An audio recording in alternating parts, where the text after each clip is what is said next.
Hi, and welcome to our second interview with Enriched Us. Today we're going to talk to a talented author who does a whole diverse set of different kinds of books. She writes for adults, and it seems like the supernatural paranormal genre, but she also writes children's books. Her name is Dianah Abernathy, and let's say hi to her. Hi, Dianah. Hi, Poppy. How are you today? I am great. Great, glad to hear it. So I'm going to jump right in. Yesterday, or no, this morning, sometime within the last 12 hours, you posted something on Facebook that caught a lot of people's attention about I did. Inspiration that you had overnight. You want to tell us about that? So I, yesterday evening, at the end of my, regular work day, just before dusk, I was driving down the street to my local convenience store where it's my favorite coffee spot. And I don't know what it was about the cemetery that sits next to it, but it caught my attention. And I just happened to notice how beautiful it looked in the sunset. It's one of those that's laid out perfectly, symmetrical design. Everything is spaced perfectly. The flowers are in like one single vase at the head of each, tombstone. And as soon as I had the thought of how beautiful the cemetery looked, the narrator in my head went off and started telling me this story about a girl who walks through cemeteries and she reads tombstones. But it's not standard. She's not reading, name, date of birth, date of death. It's like when she touches the engraving on the tombstone, she can literally see a book open and the pages just fly by, and she knows every detail about every aspect of that person's life. That is like, there are no secrets. And I was like, oh, okay, now what can I do with that? Because that's great. And that's something I've never seen before. You've got witches, you've got werewolves, you've got your psychic novels, but I've never seen anything like that. So I just kind of let it keep playing. And then I took out my phone and I started writing what the narrator in my head was telling me. Last night I sat down, I wrote the entire synopsis, which I hate to write the synopsis. It's the last thing I will ever write, but I wrote the synopsis first. And then I wrote the prologue, all of chapter 1, and then continued to outline the remainder of the book, created all of my characters. And I'm one of those authors who handwrites all of her manuscripts before she types them. So yeah, that's why I said my fingers were hurting earlier. Mm-hmm. It wasn't from typing. It was from the pen. But yeah, I sat down and I outlined the entire book, created all my characters, all my situations, who my protagonist was, what my challenge was going to be for this main character, everything. I wrote everything last night. And because I was thinking, oh, this is good enough for the Amazon UK storyteller contest if I finish it in time. So I would sit outside. I'm a smoker, but I don't smoke in my house. And I write best at night. So I was sitting outside, I'd handwrite, I'd come in, I'd get coffee, I'd sit down and take what I'd written and start typing. And then once I got to the end of the typing, I would go back out. And I was in and out of my house until about 3 o'clock in the morning, until my eyes just refused to stay awake. Oh, wow. It almost sounds like divine intervention. Here's this cemetery, and it's like they were trying to tell our story. My books, all of them feel that way. Oh, if we sat down and discussed every single book that I have written as far as my novels, mm-hmm. And even my short stories, you'll find out there's some funny inspiration behind every single one of them. It is so simple. That's so neat. I know that a lot of times, because I'm a member of a lot of author groups, although I've never published yet, but I'm still trying. I'm writing. I'm just not there yet. But a lot of people are like, writer's block, and what happens when you can't think anymore? You sound like me. You get your ideas from just doing other things. and then here, poof, comes your idea. If you're sitting there staring at a screen without any outside interference or inspiration, what do you write? What do you have to feed off of is what I'm thinking. It's the same way with authors that say, I'm a writer, I don't read. Okay. What? Exactly. Then you're not a real writer. Exactly. And the reason I say that is because you have to read to gain knowledge to be able to write. Right. Right. Because even if you write fiction, there is still truth in fiction. Mm-hmm. There's true experiences. I mean, if you read a medical drama book, there's truth in the medication that they give the patients in that book. There's truth in the care. There's there's truth in the life of the doctor that goes home. No, I'm an avid reader. I've read as long as I've known what words were. Thank you, Big Brother, because he taught me to read before. Thank you, Mom, because I mean, she started reading to me when I was very little. I could read before I started school. Me too, because I could read on a very high reading level. I know by the time I was in 9th grade, I tested on a college, like a 4th year college reading level. Mm-hmm. Because I was a 14-year-old who can interpret Shakespeare because I was reading Shakespeare before I was 12. So I'm right there with you, So let's go ahead and talk about a couple of your books. I watched the trailers. I didn't read any synopsis or any excerpts. I just watched those trailers, and boy, to me, they were cool because the imagery in the little trailers was really specific to the stories, and it was great, and it gave us the foreboding, paranormal, supernatural kind of feel, but the voices were all cheerful and welcoming. It was kind of a nice contrast, because if you want somebody to come in and read your foreboding paranormal book, you want them to want to. And so the masculine voices, the voices belong to my narrators, the narrators of my audiobooks. That's their voices. Nightmares and Prozac. I love that woman's voice.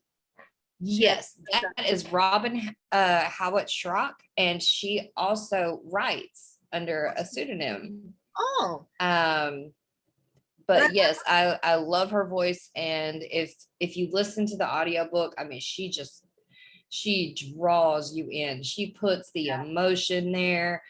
If the character has nothing but anger and rage, you can feel it in her voice. I mean, it's velvet. It's amazing. That voice of all, because the man from the first one, Seal Evil, is the first trailer I watched. Seal Evil, the Nine Gates. Yeah. Nice voice. It was clean and crisp and clear and articulate. I could never be an audio book reader. Yes, that is Lou Petrella. And he has actually narrated too. I just released the indie authors. Okay, so wait, before we talk about this, are you 18 and older, or are your interviews younger? Because adults. Okay, cool. So if we're strictly adults, let's go there. Okay. I just finished writing the indie authors no bullshit guide to marketing on a budget. Seriously, I've heard kids talk worse than that, and they were 10. And well, hey, the world we live in. The world we live in, yes, ma'am. The world we live in. And Lou Petrella actually narrated this book along with me. Oh, nice. So this is the cover. I love that cover. That's great. Wow, thanks for showing that. I design my covers, so that's really good, and it's big. It's a big. Yes, and it catches a lot of attention. And I thought a lot of indie authors out there could use the content, the information that's in this book. Most of the times when you see the ads for anything to help you with marketing, or to help you reach bestseller, or help you do this or help you do that, it's nothing but like a 270-page sales pitch for a course that is ungodly expensive. Yeah. And just not feasible for the independent author who's just starting out with no capital. I mean, it's a business we start with no capital, but with word of mouth and online reviews, and it is a process. Mm-hmm. So it has to be done as cheap as possible. Okay, I'm going to put a plug in here. Audience, Review authors' work. It's free and it helps them out. Do that. It's very fair to them. Definitely. So I actually have a picture on my Facebook page that says the 5 ways you can help an author I've seen that. that costs absolutely nothing. Absolutely nothing. I've actually started a new group that I'm trying to draw people in. I think I have 21 people, but it's less than a week old. It's called Sharing is Caring. And I'm not the only one with that. Mine has a dandelion with a blue sky, because what I'm trying to do is the dandelion thing. If we can get people like you in there and see other people's stuff and post your own stuff, we're all supposed to be sharing each other's stuff. It's not quite getting there yet. Like 1 or 2 people are sharing. Right. They're not getting it. They're liking, they're acknowledging, but they're not hitting that share button. Sharing is caring, I thought was kind of self-explanatory, but then I had to go ahead and click that little share button. So it's a process, but that's all. It's a process. Review, guys, it costs you 0 to give it and an honest review. An honest review is better than a good review. It's honest reviews. Yes. Because it's like I tell people, because I've had people, reach out to me when I'm distributing promo codes from Audible to give away free review copies, and they didn't write a review, and they go, well, I didn't really like it. And I'm like, I still want you to review it, because tell me what you didn't like. Because if you tell me what you didn't like, I can grow from that. It's constructive criticism. I can grow as an author. If it's the narrator you didn't like, they can grow as a narrator. I was like, leave the reviews, even if they're negative, because negative reviews still help us. It may not help our book sales on that particular title, but it is going to help the future projects. Or we may look at it and go, okay, let's go back and let's revamp the whole thing. It's way better than sycophant. So you're my friend and I care about you. So I'm going to give you this raving review on a really bad. Let's keep going. Let's keep going. Not only do you write books for adults, but you write children's books. And I noticed that Kaylee is the #1 name in 2 of the books that you shared with me. Is she going to be? She is my daughter. Oh, is she? Are you going to keep ongoing things? No, I'm pretty much stepping away from the children's books. The children's books that exist are the children's books that will be there. I only wrote those books to get my children reading when they were younger. I was really struggling getting 2 of my 3 to read, or actually, well, I have 5 now. I have 2 bonus children, one from my second marriage and one from my forever marriage, as I refer to it. And at the time, I just had the 4, and 3 of the 4 did not like to read. So I wrote, the first ones I wrote were The Christmas Mystery and Kaylee's Magic Tree. I wrote Kaylee's Magic Tree for Kaylee, the youngest, because she was like 3 at the time, 3 or 4. Reading, because she was already learning. Sure. And I wrote The Christmas Mystery and made my 3 older children the main characters of the story, so that they would be interested in it and read it. And it worked. And I mean, my 18-year, I have one of those children is now 18. And he still reads it over and over again because he just loves it. But he's also read everything else that I've written too. Whether it be audio format or coming and stealing books off my bookshelf, because I have to catch him while I'm in my office working.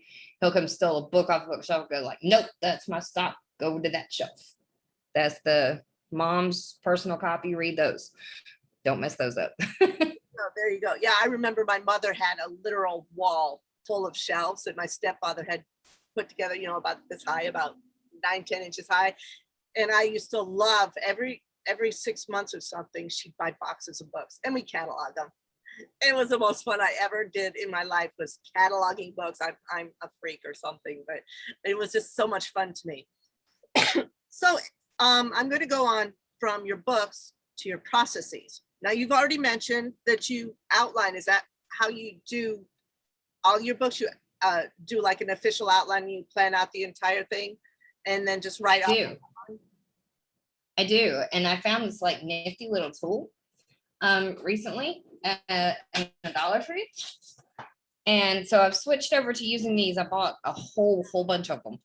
because I bought one for each book. I'm working on multiple books right now. The Mysteria Chronicles is a 5-book series. I'm on book 3 of book 5.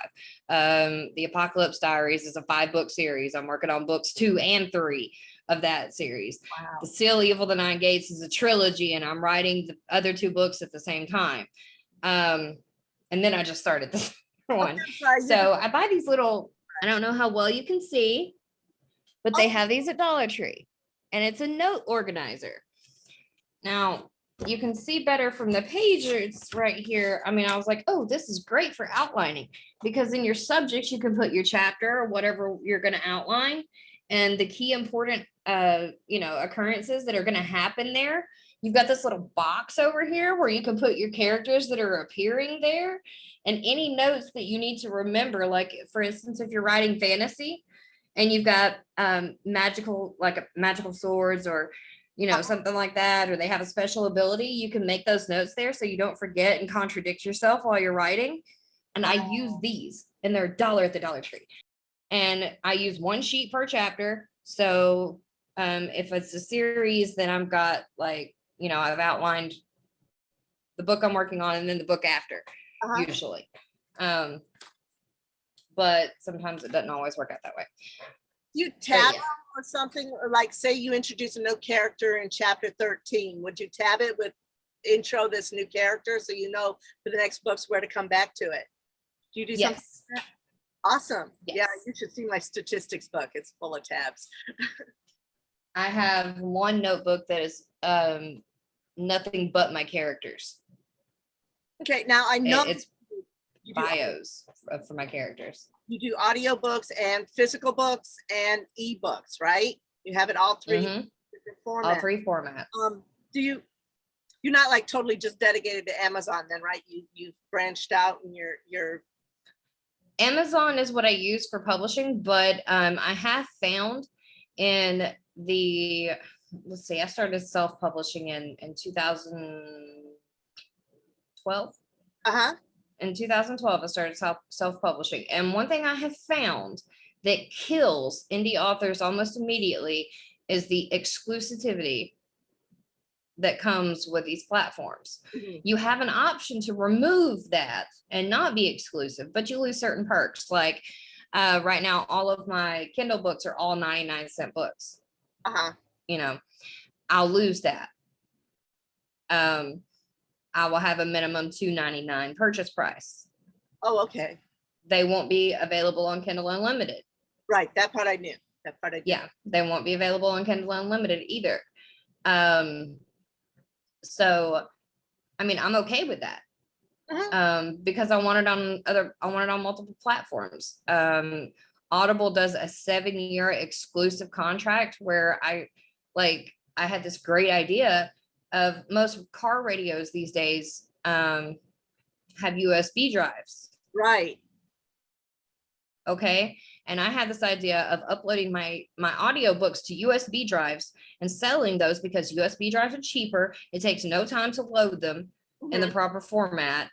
And it is something that a truck driver or anybody can just take and plug in their radio and listen, and they're not having to, stop to change their books or just let their audiobooks play until they, just hit the next one on the list and just settle for whatever's next. They actually have a way of choosing what they're listening to, kind of like changing a CD.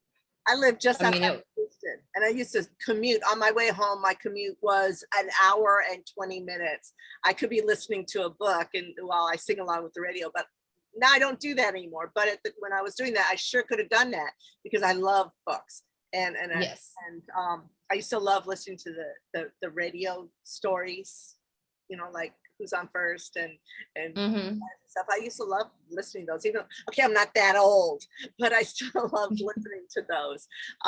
So I think that's a great idea with the USB, because you're right. Most new radios come with a USB plug, and you can actually add additional information at the end of the story. You could put about the author or how you got inspired to do the book, and it'd be a lot less cumbersome than going through the audiobook, the contracts. So that's how you're doing it. You're just selling them like the audiobooks on on Amazon? Right now, there's still everything is Audible exclusive right now, except for my marketing guide. I'm about to have that uploaded to my website so that you can download it to a PC or a tablet or your phone or whatever. And I am looking into, which is probably a little farther down the road, but I did find USB drives that are shaped kind of like a credit card. Yes, I've seen those. So you can put your book cover on those. And I'm looking into that to see if if it would be a worthy pricing, to order those and download the content. But it's an idea. It's probably the smallest, it's a literal pocketbook at that point because it would fit in your pocket. Because my son listens to audiobooks on CD and he puts them into his car. So it's the same kind of thing, but it's way less different. If you look into trying to do that as an indie author, it is expensive. Is it? That's a good. And you would be forced to charge the same amount that these well-known authors have to charge for their book, or that they do charge for their books. They don't have to, they're already wealthy. But still, and you got to think of it, indie authors, we are nobodies in the publishing world. Nobody knows us. Right. And because nobody knows us, they don't want to spend $24.95 to gamble on an audiobook. And that was one thing I noticed why Audible is failing independent authors so much, is if you go look at my audiobooks on Audible, to purchase them without a membership is the same price as purchasing an audiobook on CD. Yes. There is no special pricing for indie authors, and it kind of sways people away from them and away from that being their choice. Right. Because there is no try it. It's kind of like a try it to buy it kind of thing. You discount the books because it's an independent author and an independent narrator as well, that creates this. You need to have lower prices for those books because nobody knows who they are. They're not going to gamble their money on that. Yes, it's returnable. If you don't like it, you can listen to the whole thing. It's a shame. But returnable doesn't really, that's not good enough. People have busy lives. I've still got things I've forgotten to return. Oh, trust me. I know what you mean. We have those lives. So, why kill an indie author before they even have a chance to get started with the pricing? And that's one of the things I've been focusing on, that. And we can't get into brick and mortar stores. We can't get in brick and mortar stores because we are print on demand. One last thing from you, Dianah.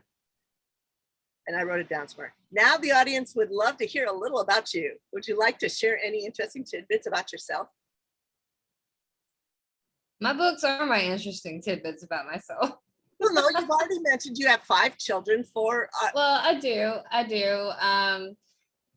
3 are my biological children. 2 are my bonus children. They're all teenagers, all 5 of them.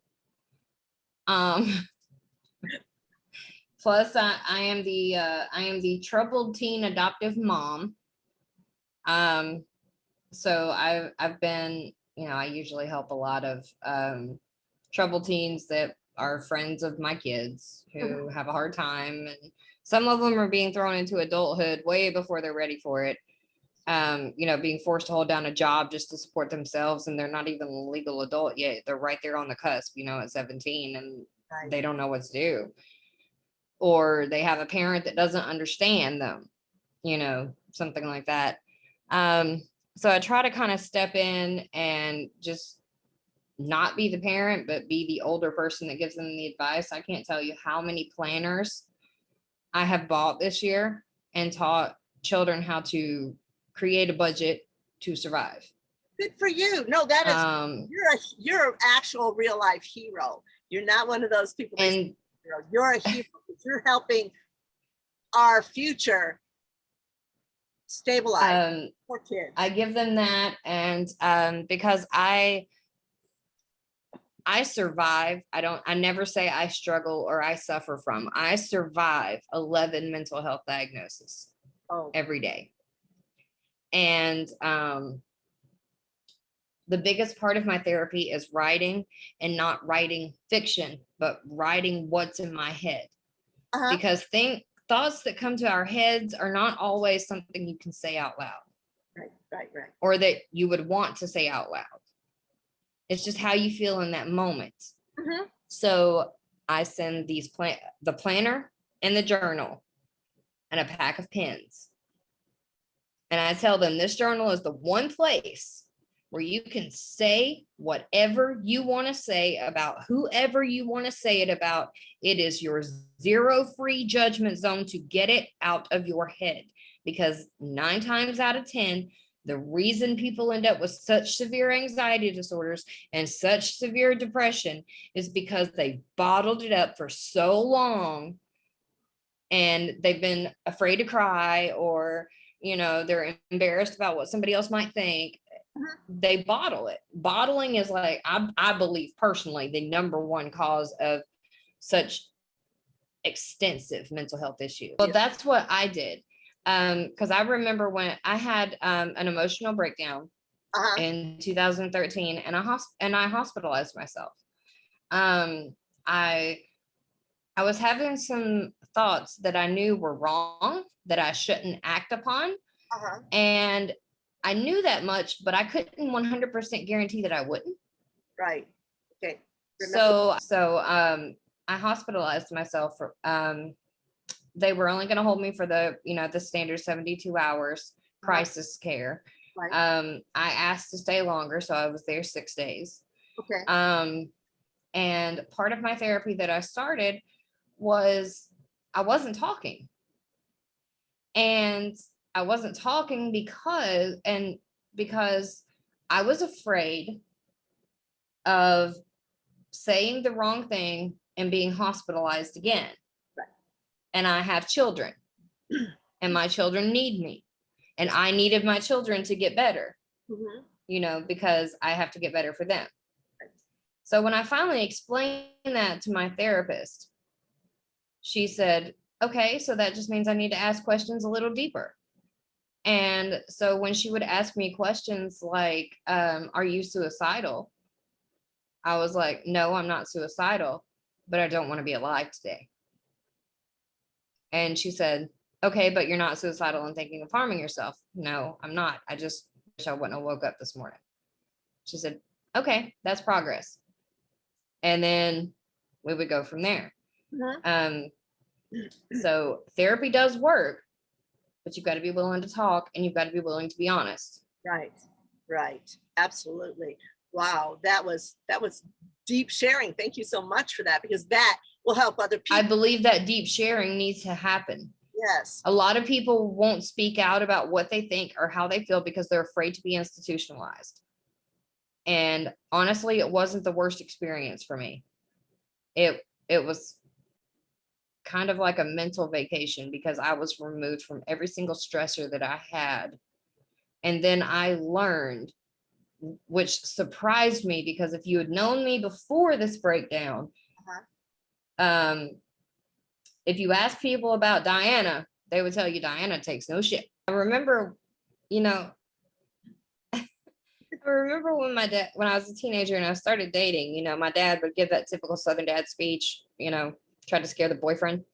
And his favorite line was, if you survive my daughter, you have to deal with me, because I was a very tomboyish child. And what I learned from being in that hospital for 6 days is that I was a victim of abuse, and I didn't even know it, because it was never physical. It was all mental. It was all emotional.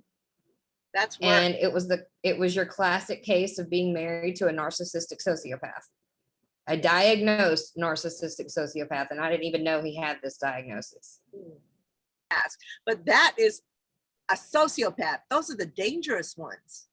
Yes, these the only reason I was able to find out that he was a diagnosed narcissistic sociopath is the paperwork that he signed at the psychiatrist is the same psychiatrist that they had me go to. And as his wife, I had access to all of his medical information. They were free to discuss his, his condition or anything with me per his signatures. And he had not adjusted those. So when they assigned me to the same psychiatrist, he pulls it up and he says, okay, so the first thing I'm going to have to tell you to do is not to go back to your marriage, no matter what. He said, and the second thing I'm going to tell you, he said, which would be a HIPAA violation if I didn't have these permissions signed by your husband. He is a diagnosed narcissistic sociopath with PTSD from cancer, and it is not on the good side. Wow. Wow. That's a lot of things that are very negative to have it all at once stacked up. So yes. Is he seeking help? I know he's not your husband anymore, but do you know? I don't know. Probably not. Good for you, because that means you've totally detached yourself from that part of your life. And now you're yes, completely. Right. Except for my stepdaughter. My stepdaughter is the only connection I still have, and we don't talk about him unless she needs to vent about how she feels, because she's no longer daddy's little princess now that she's grown, and no longer perfect in his eyes because she has an opinion. And so now that she's an adult, it's different for her. And so she has no relationship with her father. Well, that's sad. That's sad. But at least she still has you. She has me, she has her mother, she has her stepfather, she has my husband, who will, kill somebody over if he had to. And she's one of those women like I am, where I tell people, if you survive my daughter, you're going to have to deal with me if you hurt her. So I'm very proud of that, and that she stands her ground like she does. Really, really nice. Wow. It has been one of the most interesting things I've ever done, having this interview with you. My last interview was with a guy, an American in the Netherlands, and you're absolutely just as much, if not more, interesting in your world and in your background and in the lives that you've had to lead. I really do think you're a hero.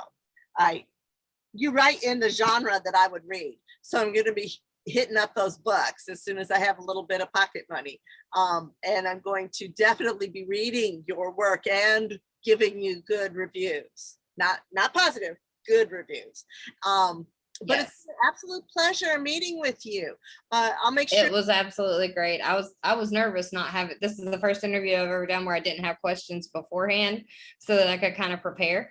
But it was great. I love the whole conversation vibe that was going on with it. Thank you. And that's what I wanted to do. I don't want to have scripted interviews, except for the written ones, but I want it to be more organic and more natural. And right. Somebody, if you live closer, I'd want to be your friend. So so that people can be friends and be distant. I would want my best friend I hung out with at the most definitely. I know since we've added each other on Facebook, it's gotten pretty fun on the Facebook comments.